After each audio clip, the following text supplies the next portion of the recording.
I live alone. It's not unusual. Not tragic. Just the way things ended up. After the breakup with Lila last year, I didn't want to stay in the same apartment with her perfume lingering on the couch cushions and her ghost hanging around in the doorway. So I moved outskirts of town, 3rd floor walk up, quiet and forgettable. The complex is mostly empty. Just me and a few tenants I've never bothered to meet. The kind of place you choose when you want to disappear without saying so out loud. That night, everything was off. It started with small things. My phone, for instance, it wouldn't charge.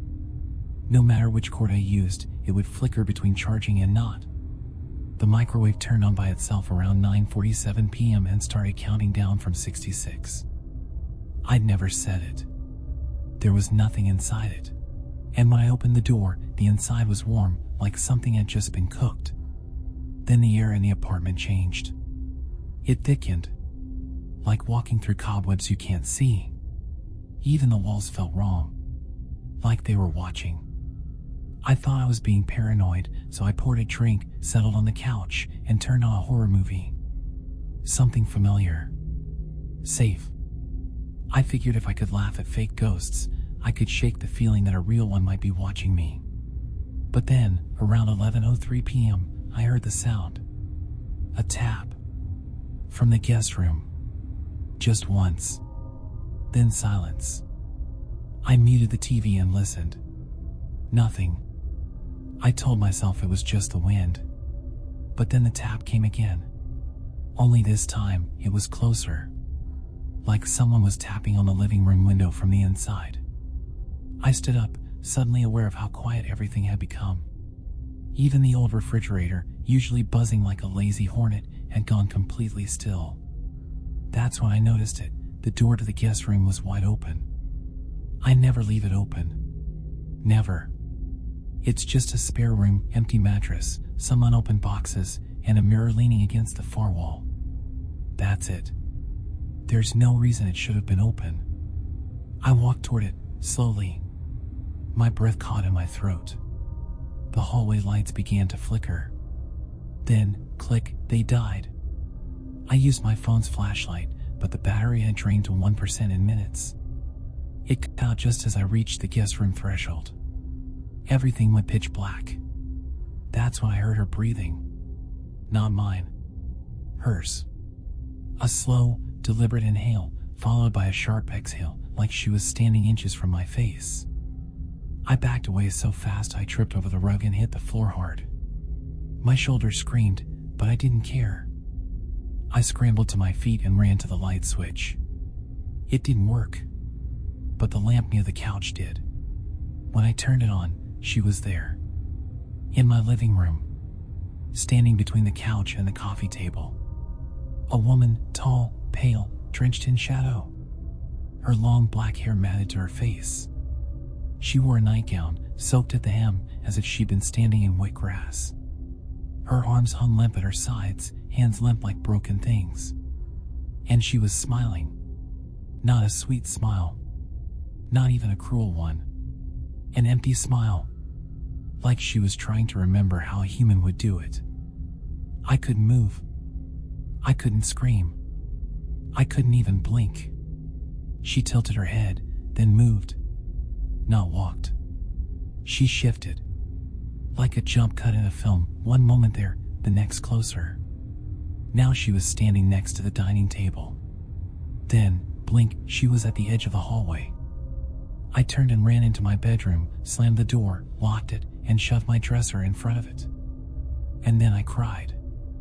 I sat on the floor for hours, knees pulled to my chest, heart threatening to claw its way out of my ribs. I checked the time, 1:12 a.m. That's when I remembered. Earlier that day, I'd been browsing one of those dark, unlisted forums. You know the kind. Not the dark web, but not the normal internet either. A place for cursed games, creepy chatbots, and haunted webcam streams. Most of it is nonsense. But one post caught my eye. If you feel her presence, it's already too late. But if you invite her, she stays. She becomes part of your space. Your breath. Your mirror. The post had a video, a 3-second clip, a woman standing in a hallway. No sound, no movement, just her staring directly at the camera. The instructions were simple. Say, "I see you. Come in." That's all. Then wait. I had said it. I don't know why. Maybe I was bored. Maybe I didn't believe it. Maybe I wanted something to happen. Well, it did. The next morning came like salvation. The sun filtered through the blinds and filled the apartment with a pale warmth that felt wrong. Too quiet.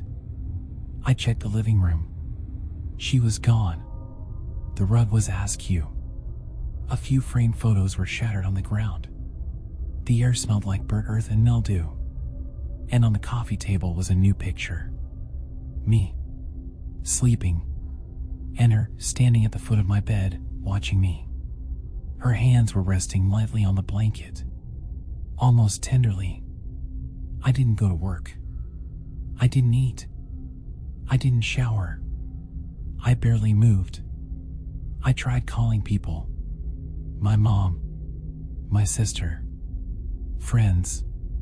The calls wouldn't go through. Every time, I'd hear static, then breathing. Not words. Just the same inhale, exhale, repeated endlessly. Then, click, the call would end. I turned on the TV. Static. I turned on the radio.